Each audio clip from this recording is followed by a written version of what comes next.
નમસ્કાર વિદ્યાર્થી મિત્રો, હું રાઠોડ હર્ષદ, વિષય વિજ્ઞાન અને ટેકનોલોજી. આપ સર્વે વિદ્યાર્થી મિત્રોનું હાર્દિક સ્વાગત કરું છું. ગયા વિડીયોમાં છેલ્લે આપણે પ્રશ્ન જોયો કે શ્વસન એ એક ઉષ્માક્ષેપક પ્રક્રિયા છે, સમજાવો. હવે ત્યાંથી આગળ આપણા અભ્યાસક્રમની શરૂઆત કરીએ. તો આગળનો આપણો પ્રશ્ન, વિઘટન પ્રક્રિયા એટલે શું, સમજાવો. ખૂબ અગત્યની પ્રક્રિયા વિદ્યાર્થી મિત્રો આપણા માટે. આ પ્રશ્નનો જવાબ યાદ રાખવો, પરીક્ષાની અંદર પૂછાઈ શકે. તો વિઘટન પ્રક્રિયા કોને કહેવાય, એની વ્યાખ્યા આપણે પહેલાં તો જોઈએ કે જે રાસાયણિક પ્રક્રિયામાં એક જ પ્રકારના પ્રક્રિયકને ગરમ કરતા તેમાંથી એકથી વધુ નિપજ બનતી હોય તેવી પ્રક્રિયાને વિઘટન પ્રક્રિયા કહેવાય છે. સંયોગીકરણ પ્રક્રિયા આપણે જોઈ ગયા, એની અંદર આપણે આના કરતાં ઉલટું લખ્યું હતું. એટલે સંયોગીકરણ અને વિઘટન બંને પ્રક્રિયા એકબીજાની વિરોધી છે. પરીક્ષાની અંદર તમને આ રીતે પણ પ્રશ્ન પૂછી શકાય કે સંયોગીકરણ અને વિઘટન પ્રક્રિયા એકબીજાની વિરોધી પ્રક્રિયા છે અથવા તો એકબીજાની ઉલટી પ્રક્રિયા છે, શા માટે? તો એનો જવાબ પણ તમે અહીંયાથી નોંધી શકો, અથવા તો તફાવત સ્વરૂપે પણ પૂછી શકાય. તો ત્યારે આ બંને પ્રક્રિયા તમારે ધ્યાનપૂર્વક સમજવી પડે. તો વિઘટન પ્રક્રિયાને આપણે સમજતા જ અહીંયા આપણે કીધું કે જે રાસાયણિક પ્રક્રિયામાં એક જ પ્રકાર જે પ્રક્રિયક છે એને આપણે જ્યારે ગરમ કરીએ ત્યારે એમાં એકથી વધુ નિપજ જ્યારે બનતી હોય તો આ પ્રક્રિયાને આપણે કહીએ છીએ વિઘટન પ્રક્રિયા. તો આ વિઘટન પ્રક્રિયાની વ્યાખ્યા છે. એને આપણે વધુ સ્પષ્ટ કરીએ તો અહીંયા કે જ્યારે વિઘટન પ્રક્રિયા થતી હોય તો એમાં એકથી વધારે નિપજ બને તો જે સંયોજન હોય એમાં બંધ દ્વારા એ જોડાયેલા હોય. ગયા વર્ષે તમે બંધના પ્રકાર પણ ભણી ગયા હશો કે સહસંયોજક બંધ, આયનીય બંધ, આવા અલગ અલગ પ્રકારના બંધ આવે. આ વર્ષે પણ આપણે એ આયનીય બંધ અને સહસંયોજક બંધ વિશે ભણીશું. તો એમાં એ પ્રક્રિયકો વચ્ચેના બંધ તોડવા માટે આપણે ઉર્જા આપવી પડે, અને એ ઉર્જા ઉષ્મા, પ્રકાશ કે વિદ્યુત સ્વરૂપે આપણે અહીંયા આપી શકીએ છીએ. અને એ પ્રક્રિયકો વચ્ચેના બંધ તોડવા માટે આપણે એ ઉર્જા ઉષ્મા, પ્રકાશ કે વિદ્યુત સ્વરૂપે આપવી જરૂરી બને. હવે એ ઉષ્મા, પ્રકાશ કે વિદ્યુત સ્વરૂપે જે ઉર્જા આપીએ એને આધારે આ વિઘટન પ્રક્રિયાને આપણે 3 ભાગમાં વહેંચી શકીએ છીએ. પહેલો ભાગ ઉષ્મીય વિઘટન પ્રક્રિયા. તો ઉષ્મીય વિઘટન પ્રક્રિયા કોને કહેવાય? તો અહીંયા આપણે એ વિઘટનની પ્રક્રિયા દરમિયાન ઉષ્મા સ્વરૂપે ઉર્જા આપવી પડતી હોય તો એવી પ્રક્રિયાને ઉષ્મીય વિઘટન પ્રક્રિયા કહેવાય છે. ઉદાહરણ આગળ આપણે ભણીએ એની અંદર આપણે લેતા જશું. તો વ્યાખ્યા અહીંયા આ પ્રશ્નના જવાબમાં આપણે લખવાની છે કે ઉષ્મીય વિઘટન કોને કહેવાય? તો કે જે વિઘટન પ્રક્રિયા ઉષ્માની હાજરીમાં થતી હોય તેને ઉષ્મીય વિઘટન પ્રક્રિયા કહેવાય છે. ખાસ યાદ રાખજો વિદ્યાર્થી મિત્રો, ખાલી એક એક શબ્દ જ અહીંયા બદલાતો જાય છે. ઉષ્મીય વિઘટન પ્રક્રિયા કોને કહેવાય? તો કે જે વિઘટન પ્રક્રિયા ઉષ્માની હાજરીમાં થતી હોય તેને ઉષ્મીય વિઘટન પ્રક્રિયા કહેવાય છે. બીજી પ્રક્રિયાની આપણે ચર્ચા કરીએ તો કે બીજું આપણે કીધું હતું પ્રકાશ અને ત્રીજું વિદ્યુત. તો અહીંયા આપણે બીજી વ્યાખ્યા વિદ્યુત વિઘટનની જોઈએ. તો અહીંયા કે જેમ આપણે અહીંયા હમણાં કીધું કે એક એક શબ્દ બદલાય એટલે વ્યાખ્યા બદલાય. ઉષ્મીય વિઘટનની વ્યાખ્યામાં આપણે કીધું કે જે વિઘટનની પ્રક્રિયા ઉષ્માની હાજરીમાં થતી હોય તેને ઉષ્મીય વિઘટન કહેવાય. તો હવે ઉષ્માની જગ્યાએ આપણે વિદ્યુત વિઘટન લખવું છે તો ઉષ્માની જગ્યાએ શબ્દ આવી જશે વિદ્યુત. બાકી વ્યાખ્યા એમની એમ જ કે જે પ્રક્રિયા વિદ્યુતની હાજરીમાં થતી હોય તેને વિદ્યુત વિઘટન પ્રક્રિયા કહેવાય છે. ફરીથી વ્યાખ્યા બોલું છું. વિદ્યુત વિઘટન પ્રક્રિયા કે જે વિઘટન પ્રક્રિયા વિદ્યુતની હાજરીમાં થતી હોય તેને વિદ્યુત વિઘટન પ્રક્રિયા કહેવાય છે. તો હવે તમને ત્રીજી વ્યાખ્યા એટલે કે પ્રકાશીય વિઘટન પ્રક્રિયા તો એ આવડી ગઈ હશે કે ફક્ત આપણે એક શબ્દ જ એમાં બદલવાનો છે. જેમ ઉષ્માની જગ્યાએ આપણે વિદ્યુત લીધું એમ વિદ્યુતની જગ્યાએ હવે લેવાનું છે પ્રકાશ, પણ એ પ્રકાશ એટલે કે સૂર્યપ્રકાશ. તો અહીંયા પ્રકાશીય વિઘટન પ્રક્રિયા એની વ્યાખ્યા કે જે પ્રક્રિયા સૂર્યપ્રકાશની હાજરીમાં થતી હોય તેને પ્રકાશીય વિઘટન પ્રક્રિયા કહેવાય છે. તો આ વિઘટન પ્રક્રિયા અને વિઘટન પ્રક્રિયાની સમજ છે. 2 માર્ક્સનો ખૂબ અગત્યનો પ્રશ્ન છે આપણા માટે, તો આને યાદ રાખજો. ફરીથી આખા પ્રશ્નને આપણે રિપીટ કરી લઈએ છીએ કે વિઘટન પ્રક્રિયા એટલે શું સમજાવો. તો કે જે રાસાયણિક પ્રક્રિયામાં એક જ પ્રકારના પ્રક્રિયકને ગરમ કરતા એકથી વધુ નીપજ બનતી હોય તેવી પ્રક્રિયાને વિઘટન પ્રક્રિયા કહેવાય છે. આ પ્રક્રિયામાં પ્રક્રિયકો વચ્ચેના બંધ તોડવા માટે ઉષ્મા, પ્રકાશ કે વિદ્યુત સ્વરૂપે ઉર્જા આપવી પડે છે. આથી આ પ્રક્રિયાને આપણે 3 ભાગમાં વહેંચીએ છીએ. ઉષ્મીય વિઘટન. વ્યાખ્યા તો કે જે વિઘટન પ્રક્રિયા ઉષ્માની હાજરીમાં થતી હોય તેને ઉષ્મીય વિઘટન પ્રક્રિયા કહેવાય છે. વિદ્યુત વિઘટન તો કે જે વિઘટન પ્રક્રિયા વિદ્યુતની હાજરીમાં થતી હોય તેને વિદ્યુત વિઘટન પ્રક્રિયા કહેવાય છે. અને ત્રીજું પ્રકાશીય વિઘટન તો કે જે વિઘટન પ્રક્રિયા સૂર્યપ્રકાશની હાજરીમાં થતી હોય તેને પ્રકાશીય વિઘટન પ્રક્રિયા કહેવાય છે. તો આ આપણો 2 માર્ક્સનો ખૂબ અગત્યનો પ્રશ્ન છે. આગળ વધીએ, ત્રણેય વિઘટનની આપણે ચર્ચા કરીએ. ઉષ્મીય વિઘટન, વિદ્યુત વિઘટન અને પ્રકાશીય વિઘટન. તો આગળ વધીએ આપણા પ્રશ્નના જવાબમાં. તો ઉષ્મીય વિઘટનની પ્રક્રિયા સમજવા માટે આપણે ફેરસ સલ્ફેટ એનું ઉષ્મીય વિઘટન પ્રક્રિયા કેવી રીતે થાય છે એ સમજાવતી પ્રવૃત્તિ આપણે આપેલી છે. તો એ પ્રવૃત્તિને આપણે અહીંયા જોતા જઈએ છીએ. એનો વિડીયો પણ આપણે નિહાળીશું આજે કે ફેરસ સલ્ફેટને ગરમ કરી અને ઉષ્મીય વિઘટન પ્રક્રિયા કેવી રીતે થાય. તો પહેલાં આપણે એ પ્રવૃત્તિ સમજી લઈએ, પછી આપણે એનો વિડીયો પણ નિહાળીએ. તો ફેરસ સલ્ફેટનું વિઘટન કરવા માટે આપણે કઈ કઈ વસ્તુ જોશે. તો કે એક બનસેન બર્નરની આપણે જરૂર પડશે, અથવા તો સાદી ભાષામાં આપણે બર્નર કહી શકીએ. ચીપીઓ જરૂર પડશે આપણે, કસનળી અને સાથે સાથે ફેરસ સલ્ફેટ. આટલી વસ્તુની આપણે જરૂરિયાત રહેશે. હવે આટલી વસ્તુ લઈ અને પ્રવૃત્તિને આપણે આગળ વધારીએ. તો કે સૌ પ્રથમ એક ઉત્કલન નળીમાં અથવા તો એક કસનળી આપણે કહી શકીએ કે એમાં સ્ફટિકમય ફેરસ સલ્ફેટને લેવાનો છે. ત્યારબાદ તેમાં અહીંયા જેમ આકૃતિમાં આપણે દર્શાવ્યું છે એ રીતે એ ઉત્કલન નળીને બર્નરની જ્યોત ઉપર ગરમ કરવાનું છે. હવે જ્યારે બર્નરની જ્યોત ઉપર ફેરસ સલ્ફેટને ગરમ કરીએ તો ત્યારે એના રંગને આપણે ધ્યાનપૂર્વક જોવાનો છે. શરૂઆતમાં એનો રંગ કેવો હોય, પ્રક્રિયા જ્યારે થાય ત્યારે એનો રંગ કેવો બને છે એ રંગનું અવલોકન આપણે કરવાનું છે. અને એ અવલોકનને આધારે આપણે કેટલાક પ્રશ્નોના જવાબ આપવાના છે. તો આપણે પહેલાં પ્રશ્નોના જવાબ જોઈ લઈએ. તો એમાં પહેલો પ્રશ્ન આપણે એ થાય કે જ્યારે આપણે પ્રવૃત્તિ કરીએ તો એ પહેલાં ફેરસ સલ્ફેટનો રંગ કેવો હોય છે, એટલે કે જે ફેરસ સલ્ફેટ આપણે લઈએ છીએ એનો રંગ કેવો હોય. હવે આ 1 માર્ક્સનો અગત્યનો પ્રશ્ન છે. આનો જવાબ યાદ રાખો.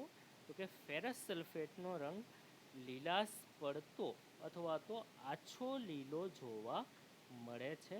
ફરીથી બોલું છું કે લીલાશ પડતો અથવા તો આછા લીલા રંગનો ફેરસ સલ્ફેટ હોય છે. આગળ બીજો પ્રશ્ન આપણે જોઈએ. તો કે ફેરસ સલ્ફેટને જ્યારે આપણે ગરમ કરીએ તો એને ગરમ કરવાથી એ કયા રંગનું બને છે. તો એમાં આપણો જવાબ આવશે કે એ લાલાશ પડતા કથ્થઈ રંગનો બને છે. એમાં રંગ પરિવર્તન થશે. શરૂઆતમાં લીલાશ પડતો રંગ અને એમાંથી એ હવે બનશે લાલાશ પડતા કથ્થઈ રંગનો.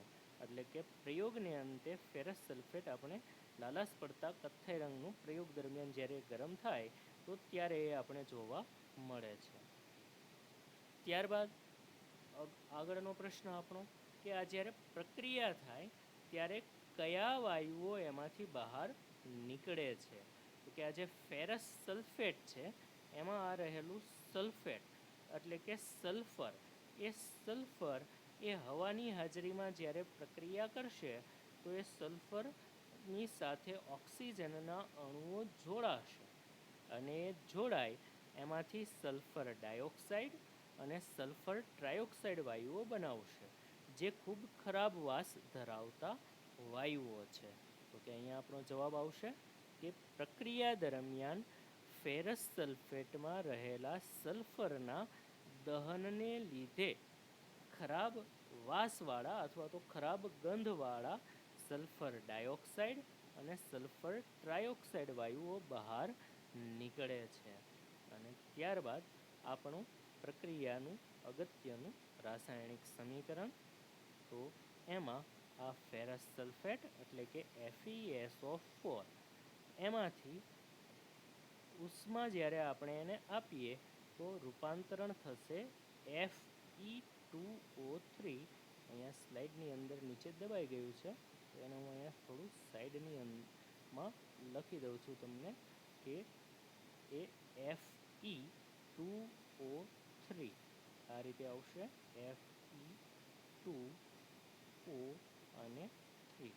તો આ Fe2O3 સોલિડ એટલે કે ઘન સ્વરૂપમાં આપણે મળશે અને સાથે સલ્ફર ડાયોક્સાઇડ SO2 એટલે કે સલ્ફર ડાયોક્સાઇડ અને SO3 એટલે કે સલ્ફર ટ્રાયોક્સાઇડ વાયુઓ બહાર નીકળતા આપણે જોવા મળે છે. તો આ આપણી પ્રવૃત્તિ આધારિત કેટલાક અગત્યના પ્રશ્નોના જવાબ છે. તો આને યાદ રાખવા, ખાસ કરીને એમાં જે રંગ આપણે જોવા મળે છે ફેરસ સલ્ફેટનો શરૂઆતમાં રંગ, ત્યારબાદ અંતિમ રંગ, કયા વાયુઓ બહાર નીકળે અને રાસાયણિક સમીકરણો. તો ચાલો મિત્રો, જેમ અગાઉ મેં ચર્ચા કરેલી હતી એમ આપણે આ ફેરસ સલ્ફેટ જે છે એ ફેરસ સલ્ફેટ એનું વિઘટનની પ્રક્રિયા આપણે A decomposition reaction is one in which a single reactant breaks down to simpler products. Here is one such example. We have some ferrous sulfate crystals. Take the ferrous sulfate crystals in the test tube.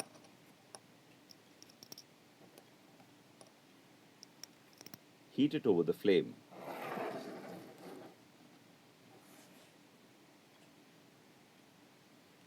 Initially, the crystals decolorize as they lose the water of crystallization and turn anhydrous. The anhydrous ferrous sulfate then further breaks down into ferric oxide and a mixture of sulfur dioxide and sulfur trioxide. In fact, you will be able to detect the distinct smell of burning sulfur, but do not stay around for long since sulfur dioxide and sulfur trioxide are toxic gases. The decomposition reaction can be represented as 2FeSO4 gives Fe2O3 plus SO2 plus SO3.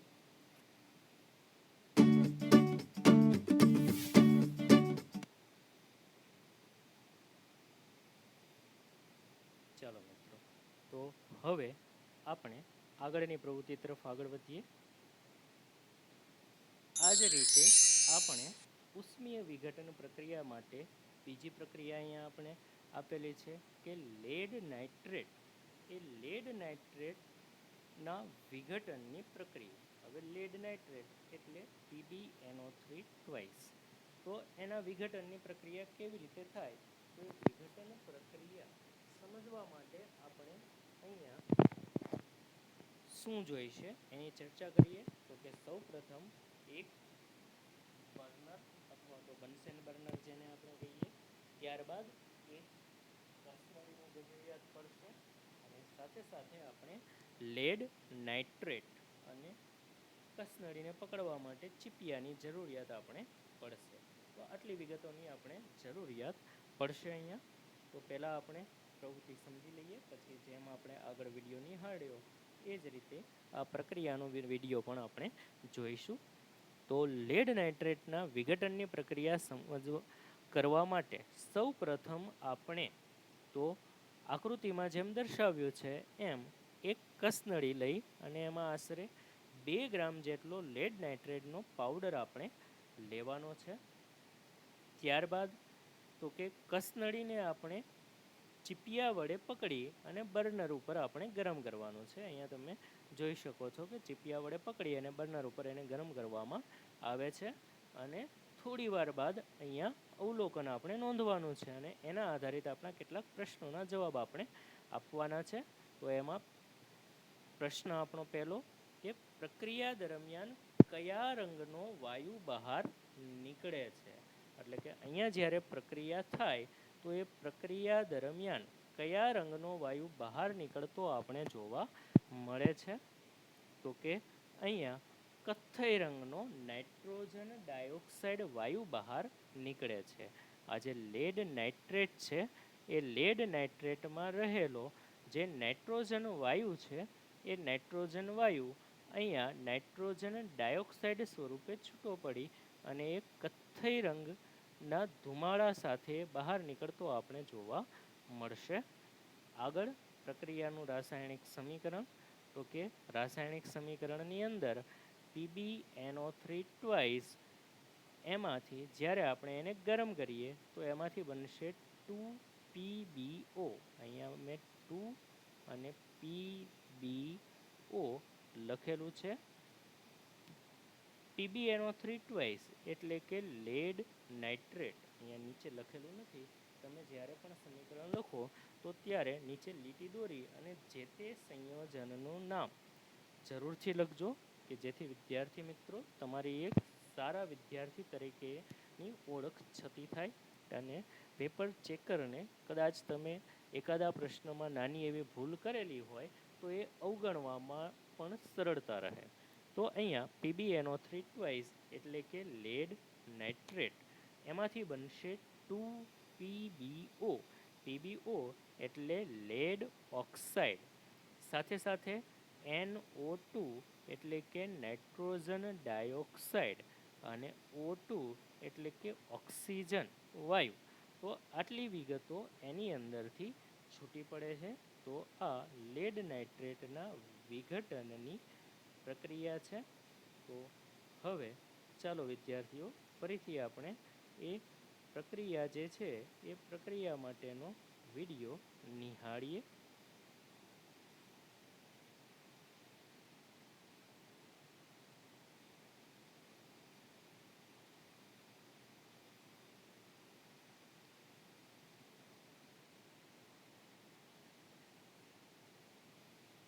Bit strongly.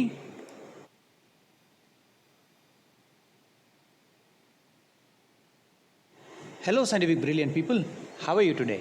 So today I'm going to demonstrate a thermal decomposition reaction of PbNO3 whole twice, that is lead to nitrate. And for this experiment we require a Bunsen's burner, we require a test tube holder, we require a test tube, we require PbNO3, and PbNO3 whole twice lead nitrate is white in color, and I have already taken some amount of lead nitrate in the test tube, right? So I already have this PbNO3 whole twice over here.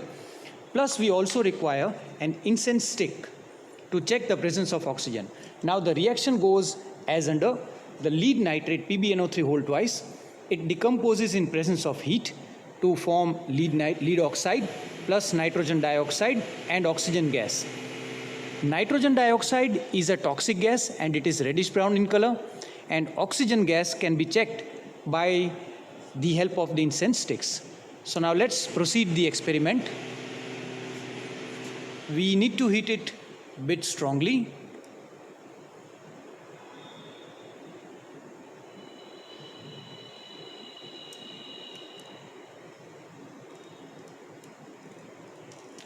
As you can see, the decrypitation is taking place. As you can hear the sound, crackling sound.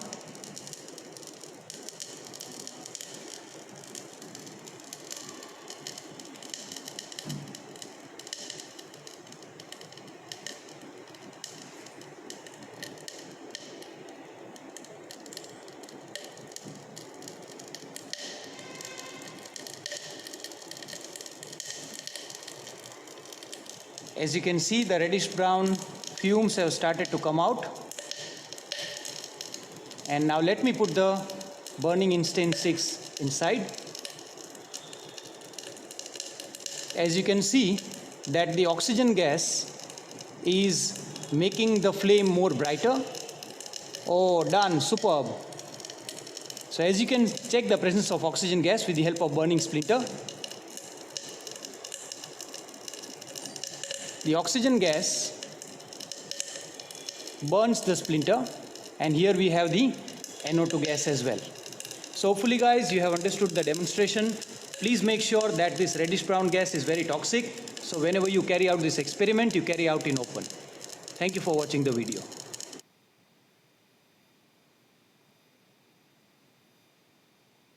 ચાલો, તો આ પ્રયોગ આપણે જોયો. પ્રયોગની અંદર તમે જોયું હશે કે કસનળી જે છે એ કસનળીમાંથી બ્રાઉન એટલે કે કથ્થઈ રંગનો નાઇટ્રોજન વાયુ નીકળતો હતો, અને સાથે સાથે જે ઓક્સિજન છે તો એ ઓક્સિજન વાયુ એની પરખ કરવા માટે ભાઈએ ત્યાં અગરબત્તી લઈ અને એ અગરબત્તીને જ્યારે અંદર કસનળીમાં લઈ જવામાં આવે તો એ ધુમાયમાન અગરબત્તી એટલે કે જેમાંથી ધુમાડો નીકળતો હતો એ અગરબત્તીને અંદર લઈ ગયો તો એ અગરબત્તી ઝડપથી સળગવા લાગી. તો આ રીતે આપણે ઓક્સિજન વાયુની પરખ પણ કરી શકીએ છીએ. તો આ લેડ નાઇટ્રેટના વિઘટનની પ્રક્રિયા સમજાવતો પ્રયોગ હતો. હવે આગળ આપણે આપણા ત્રીજા પ્રવૃત્તિ તરફ આગળ વધીએ છીએ. ત્રીજી પ્રવૃત્તિ તો કે પાણીનું વિદ્યુત વિભાજન સમજવું. હવે આ જે પાણી છે તો એ પાણી એનું વિદ્યુત વિભાજન તમે આગળના ધોરણમાં પણ ભણી ગયા છો, અને આ પ્રશ્ન આપણા માટે ખૂબ અગત્યનો છે. પરીક્ષાની અંદર 3 માર્ક્સની અંદર પ્રવૃત્તિ સ્વરૂપે પણ તમને પૂછાઈ શકે, એટલે આ પ્રશ્નના જવાબને ખાસ તૈયાર કરજો. તો એના માટે આખી પ્રવૃત્તિ આપણે પહેલાં કરી લઈ, પછી એ પ્રવૃત્તિનો વિડીયો પણ આપણે નિહાળીએ. તો પાણીનું વિદ્યુત વિભાજન કરવા માટે સૌપ્રથમ આપણે એક આ રીતે ટબ જોઈશે પાણીનું, અથવા તો એક પ્લાસ્ટિકનું ટબ લેવું પડશે, જેમાં નીચે 2 છિદ્રો કરવા પડશે, એટલે કે 2 હોલ એની અંદર નીચે આ રીતે કરવા પડશે. અને 2 હોલ કરી અને ત્યાં સ્ક્રૂની મદદથી 2 વિદ્યુત ધ્રુવોને ગોઠવવા પડશે. હવે જે 2 વિદ્યુત ધ્રુવો છે એમાં આપણે કોઈ પણ વિદ્યુત ધ્રુવ તરીકે સળિયા લઈ શકીએ, કાર્બનના અથવા તો પ્લેટિનમના કોઈ પણ સળિયા વિદ્યુત ધ્રુવ તરીકે લઈ શકીએ. હવે વિદ્યુત ધ્રુવ એટલે શું તો એ આગળ આપણે સમજીશું આ જ પ્રવૃત્તિની અંદર પ્રશ્નના જવાબ સ્વરૂપે, અને આગળના ધોરણમાં પણ તમે ભણી ગયા છો. આગળ તો કે ત્યારબાદ એની અંદર પાણી ભરી અને બંને વિદ્યુત ધ્રુવોને 6 વોલ્ટની બેટરી સાથે જોડી અને વિદ્યુત પ્રવાહ પસાર કરી અને પ્રવૃત્તિનું અવલોકન નિહાળવાનું છે. તો ચાલો આપણે પ્રવૃત્તિની અંદર શું લખવાનું છે એ જોતા જઈએ. તો કે સૌપ્રથમ આકૃતિમાં દર્શાવ્યા મુજબ એક પ્લાસ્ટિકના કપના તળિયે 2 છિદ્રો પાડી તેમાં રબરના બૂચ લગાવો. હવે રબરના બૂચ એટલા માટે કે જેથી એમાંથી પાણી બહાર ન નીકળી જાય, અને પાણી જો ટપકે તો જો એ ટપતું પાણી પર કોઈનો હાથ લાગે તો કરંટ લાગી શકે એટલા માટે. ત્યારબાદ તેમાં કાર્બનના વિદ્યુત ધ્રુવોને ગોઠવી તેના પર કસનળીને ઊંધી ગોઠવો, જે રીતે અહીંયા આપણે ઊંધી કસનળીને ગોઠવેલી છે. ત્યારબાદ વિદ્યુત ધ્રુવો પાણીથી ડૂબેલા રહે એટલું પાણી એની અંદર ભરી અને થોડા મંદ sulphuric acid H2SO4, sulphuric acid રાસાયણિક સૂત્ર છે H2SO4 ને ટીપા એની અંદર ઉમેરો કે જેથી પ્રક્રિયા થોડી ઝડપી બની શકે. ત્યારબાદ વિદ્યુત ધ્રુવોને 6 વોલ્ટની બેટરી સાથે જોડી અને વિદ્યુત પ્રવાહ પસાર કરવાનો છે અને અવલોકન નોંધવાનું છે. અને અવલોકન આધારિત આપણા કેટલાક પ્રશ્નોના જવાબ આપણે આપવાના છે. તો ચાલો આપણે પ્રશ્નો તરફ આગળ વધીએ. તો પહેલો પ્રશ્ન આપણો છે કે વિદ્યુત ધ્રુવ એટલે શું. આગળની સ્લાઇડમાં આપણે જોઈ ગયા કે અહીંયા આપણે કાર્બનના વિદ્યુત ધ્રુવોની ચર્ચા કરાવી હતી. તો વિદ્યુત ધ્રુવ કોને કહેવાય? તો તો કે જે વિદ્યુત વિભાજનની પ્રક્રિયા છે એ પ્રક્રિયામાં દ્રાવણમાં ડૂબાડેલા સળિયા કે જેના પર રાસાયણિક પ્રક્રિયાઓ થાય તેને વિદ્યુત ધ્રુવો કહેવાય છે. ફરીથી વિદ્યુત ધ્રુવોની વ્યાખ્યા કે વિદ્યુત વિભાજનની ક્રિયામાં દ્રાવણમાં ડૂબાડેલા સળિયા કે જેના પર રાસાયણિક પ્રક્રિયાઓ થાય તેને વિદ્યુત ધ્રુવો કહેવાય છે. તો આ વિદ્યુત ધ્રુવની પ્રક્રિયા વ્યાખ્યા. એના બે પ્રકાર છે, ધનધ્રુવ અને ઋણ ધ્રુવ. ધનધ્રુવ જે છે એને આપણે એનોડ કહીએ છીએ. ફરીથી ધનધ્રુવ એને આપણે એનોડ કહીએ છીએ, અને જે ઋણ ધ્રુવ છે એને આપણે કહીએ છીએ કેથોડ. તો આ વિગતો યાદ રાખવી. ઋણ ધ્રુવ એને આપણે કહીએ છીએ કેથોડ. તો એનોડ અને કેથોડ. તમારા ઘડિયાળના સેલ હોય એની અંદર પણ પ્લસ માઇનસ લખેલું હોય. પ્લસ એટલે ધનધ્રુવ જેને એનોડ કહેવાય, અને માઇનસ એટલે ઋણ ધ્રુવ જેને કેથોડ તરીકે આપણે ઓળખીએ છીએ. તો આગળનો પ્રશ્ન આપણો આવશે કે એનોડ અને કેથોડ એટલે કે વિદ્યુત ધ્રુવો છે એ વિદ્યુત ધ્રુવો પર કયા વાયુઓ મળે છે આ પ્રક્રિયા દરમિયાન. તો આપણો આગળનો પ્રશ્ન છે કે પાણીના વિદ્યુત વિભાજનમાં એનોડ અને કેથોડ પર કયા વાયુઓ ઉત્પન્ન થાય છે. તો કે એનોડ એટલે ધનધ્રુવ, હમણાં આપણે જોયું. તો ધનધ્રુવ ઉપર ઋણ આયન. હવે જે પાણી છે એ H2O, આમાંથી ઓક્સિજનનો ઋણ આયન એટલે કે O-2 બનશે, અને હાઇડ્રોજનનો ધન આયન એટલે કે H+1 એમાં બને છે. તો આ H+1 અને O-2. તો આ જે ઋણ આયન છે O-2 એ ધનધ્રુવ એટલે કે એનોડ ઉપર જશે, જ્યારે આ ધન આયન એટલે કે H+1 એ કેથોડ એટલે કે ઋણ ધ્રુવ ઉપર જશે. તો અહીંયા આપણો આ પ્રશ્નનો જવાબ છે કે પાણીના વિદ્યુત વિભાજનમાં એનોડ પર એટલે કે ધન ધ્રુવ પર ઓક્સિજન વાયુ અને કેથોડ પર એટલે કે ઋણ ધ્રુવ પર હાઇડ્રોજન વાયુ ઉત્પન્ન થાય છે. ત્યારબાદ ત્રીજો પ્રશ્ન છે આપણો કે શું પ્રયોગ દરમિયાન ઉત્પન્ન થતા બંને વાયુઓ એટલે કે હાઇડ્રોજન અને ઓક્સિજન એના કદ સરખા હોય છે. તો જવાબ આવશે એનો ના. કારણ ગયા વર્ષે તમે ભણી ગયા કે H2O પાણીની અંદર હાઇડ્રોજન અને ઓક્સિજનનું પ્રમાણ 2:1 પ્રમાણમાં 2:1 પ્રમાણમાં હોય છે. અહીંયા જેમ એટલે બે મીંડા આવશે, બે મીંડા તમારે સમજવા. 2:1 પ્રમાણમાં હોય છે એટલે કે હાઇડ્રોજનના 2 અણુ અને ઓક્સિજનનો 1 અણુ એમાંથી નિર્માણ પામશે. એટલે કે જેટલો ઓક્સિજન અહીંયા પ્રયોગ દરમિયાન આપણે મળશે એના બમણા એટલે કે એના કરતાં બમણો હાઇડ્રોજન વાયુ આપણે મળશે. હવે હાઇડ્રોજન અને ઓક્સિજન આ બંનેની વિશે તમારી પાસે માહિતી છે જ કે હાઇડ્રોજન દહનશીલ છે એટલે કે એ સળગશે, અને ઓક્સિજન દહન પોષક છે એટલે કે એ સળગતો નથી. અને આગળ આપણી રાસાયણિક પ્રક્રિયાનું સમીકરણ. તો પ્રક્રિયાનું સમીકરણ આવશે H2H2O.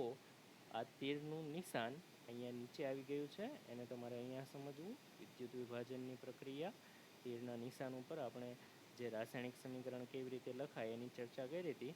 તો એની અંદર આપણે કીધું હતું કે તીરના નિશાનની ઉપર અથવા તો નીચે કોઈ ભૌતિક પરિસ્થિતિઓને દર્શાવવામાં આવે તો એ વિગત અહીંયા કે 2H2O વિદ્યુત વિભાજનની પ્રક્રિયા થાય એટલે એમાંથી 2H2 એટલે કે હાઇડ્રોજન અને O2 એટલે કે ઓક્સિજન વાયુઓ એમાંથી નિર્માણ થતાં આપણે જોવા મળે છે. તો આ વિદ્યુત વિભાજન, પાણીના વિદ્યુત વિભાજનની પ્રક્રિયા છે. ખાસ એમાં તો આ વિદ્યુત ધ્રુવ અને બીજો પ્રશ્ન કયા ધ્રુવ ઉપર કયા વાયુઓ ઉત્પન્ન થાય એ બંનેને યાદ રાખવા. હવે આગળ આપણે ફરીથી વિદ્યુત વિભાજનની આપણે આ જે ક્રિયા જોઈ તો એના માટેનો વિડીયો આપણે નિહાળીએ. પાણીનું વિદ્યુત વિભાજન. Electricity is passed through acidic water. It decomposes in electrolysis of water. If electricity is used for decomposing a substance, it is called electrolysis. When electricity is passed through acidic water, it decomposes into oxygen and hydrogen gases. But water is a bad conductor of electricity. Therefore, a little salt or a little alkali is added to water for easy conduction of electricity. Dissolve a little quantity of acid in water. Pour the solution in an apparatus as shown here. Fill 2 test tubes with solution and see that no air bubbles are present. Invert these test tubes over the iron nails. These are called electrodes. Connect these outer electrodes to the positive and negative terminals of a battery. You can see that gases are produced in the 2 test tubes. After 30 minutes, examine the volume of each gas formed in the test tubes. Are the volumes of gases equal? Introduce a glowing splinter into the test tube in which less amount of gas is formed. The splinter burns brilliantly. Therefore, we can say this gas is oxygen. Introduce another glowing splinter into the test tube in which more volume of gas is formed and observe it. This splinter is put out with a pop sound, but the gas burns with blue flame. Hydrogen possesses this property. Therefore, we can say that the gas present in this test tube is hydrogen. In this way, sending electricity through water and decomposing into oxygen and hydrogen is called electrolysis.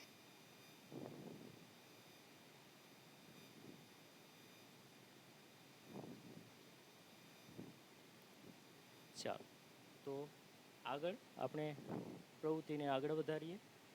તો જેમ આપણે જોયું કે જ્યારે પ્રક્રિયા થાય ત્યારે hydrogen અને ઓક્સિજન એ ઉત્પન્ન થાય.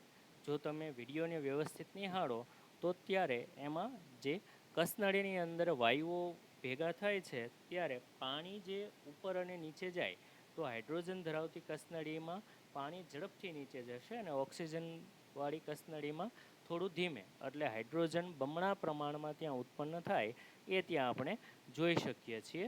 સાથે કે હાઇડ્રોજન અને ઓક્સિજનની પરખ કઈ રીતે આપણે કરી શકીએ, તો હાઇડ્રોજન દહનશીલ છે એટલે કે ભૂરા રંગની જ્યોતથી સળગશે, જ્યારે ઓક્સિજન એ દહન પોષક છે એટલે કે જે આપણે અગરબત્તીને ત્યાં લઈ જઈએ, ધુમાયમાન અગરબત્તી ધુમાડો ઉત્પન્ન કરતી, તો એ તરત જ ઝડપથી સળગવા લાગે છે. એની મદદથી આપણે કરી શકીએ.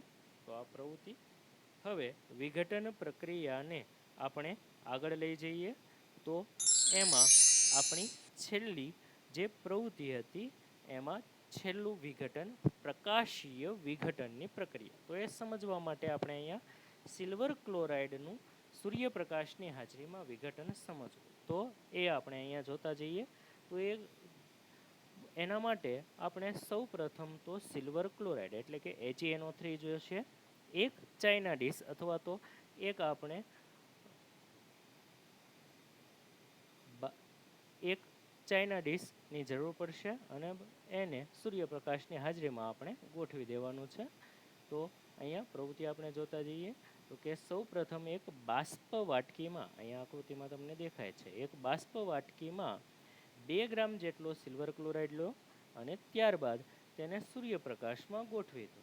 હવે એ ગોઠવાય તો એ પહેલાં અને પછી એના રંગનું અવલોકન આપણે અહીંયા કરવાનું છે અને એ અવલોકનને આધારે કેટલાક પ્રશ્નોના જવાબ. તો એમાં આપણો પહેલો પ્રશ્ન કે પ્રયોગની શરૂઆતમાં અને અંતે AgCl એટલે કે સિલ્વર ક્લોરાઇડ, ફરીથી AgCl એટલે કે સિલ્વર ક્લોરાઇડનો રંગ કેવો હોય છે, તો કે શરૂઆતમાં સફેદ રંગ અને પ્રક્રિયા પૂર્ણ થાય ત્યારે ભૂખરો રંગ જોવા મળે છે, એટલે કે ભૂખરા રંગનું ચાંદી ત્યાં જમા થતું જોવા મળે છે. ત્યારબાદ કે બીજો અને ખૂબ અગત્યનો પ્રશ્ન, આ સિલ્વર ક્લોરાઇડની જગ્યાએ આપણે સિલ્વર બ્રોમાઇડ લઈને પણ આ વિઘટનની પ્રક્રિયા સમજી શકીએ. તો એ AgBr એટલે કે સિલ્વર બ્રોમાઇડ અને AgCl એટલે કે સિલ્વર ક્લોરાઇડ, એનો ઉપયોગ જણાવો. તો કે બંનેનો ઉપયોગ શ્વેતશ્યામ એટલે કે બ્લેક એન્ડ વ્હાઇટ ફોટોગ્રાફીમાં થાય છે. ખૂબ ખૂબ અગત્યનો આ પ્રશ્ન છે, પરીક્ષામાં પૂછાઈ ગયો અને પૂછાઈ શકે. પહેલો જ પ્રશ્ન હતો ગયા વર્ષે બોર્ડની પરીક્ષામાં કે શ્વેત અને શ્યામ ફોટોગ્રાફીમાં કઈ રાસાયણિક પ્રક્રિયા જવાબદાર છે અથવા તો ઉપયોગી બને છે. પ્રશ્ન સાંભળજો, શ્વેત અને શ્યામ ફોટોગ્રાફીમાં કઈ રાસાયણિક પ્રક્રિયા ઉપયોગી છે. તો જો રાસાયણિક પ્રક્રિયા પૂછાય તો એમાં આવશે વિઘટન પ્રક્રિયા. પણ કઈ વિઘટન? તો કે પ્રકાશીય વિઘટન પ્રક્રિયા.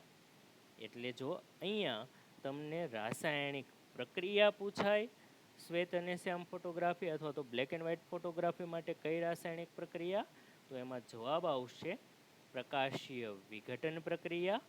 અને જો તમને પ્રશ્ન પૂછાય કે બ્લેક એન્ડ વ્હાઇટ ફોટોગ્રાફીમાં કયા પદાર્થો ઉપયોગી બને છે અથવા તો બ્લેક એન્ડ વ્હાઇટ ફોટોગ્રાફીમાં કયા પદાર્થો ઉપયોગી છે, તો એમાં જવાબ આવશે AgCl અને AgBr. AgCl એટલે કે સિલ્વર ક્લોરાઇડ અને AgBr એટલે કે સિલ્વર બ્રોમાઇડ. હવે એના પછીનો પણ ખૂબ અગત્યનો પ્રશ્ન 2 માર્ક્સની અંદર પૂછાઈ શકે કે સૂર્યપ્રકાશની હાજરીમાં થતી 2 વિઘટન પ્રક્રિયાઓ લખો. તો અહીંયા 2 આપણા પદાર્થો છે, AgCl અને AgBr. તો એના આધારિત આપણા 2 સમીકરણો. તો AgCl સૂર્યપ્રકાશની હાજરીમાં જ્યારે પ્રક્રિયા થાય એટલે ચાંદી એમાંથી છૂટું પડે બંને જગ્યાએ, તો Ag2Ag આવશે. અને સાથે જો AgCl લીધું હોય તો ક્લોરીન વાયુ છૂટો પડે, અને જો AgBr લીધું હોય તો બ્રોમિન વાયુ છૂટો પડે. એટલે કે અહીંયા આપણે મુખ્ય પદાર્થ તરીકે Ag એટલે કે ચાંદી છૂટું પડતું જોવા મળશે, અને એમાં રહેલો જે તે વાયુ, જો AgCl હોય તો ક્લોરીન અને જો AgBr હોય તો બ્રોમિન, એ વાયુઓ એમાંથી છૂટા પડતા આપણે જોવા મળે છે. તો આ આપણી અગત્યની સૂર્યપ્રકાશની હાજરીમાં થતી વિઘટનની રાસાયણિક પ્રક્રિયા છે. તો આજે આપણે આ વિઘટન પ્રક્રિયા સુધી ભણીએ છીએ. આવતા વિડીયોની અંદર આપણે અહીંયાથી આગળ ભણીશું. જય હિન્દ.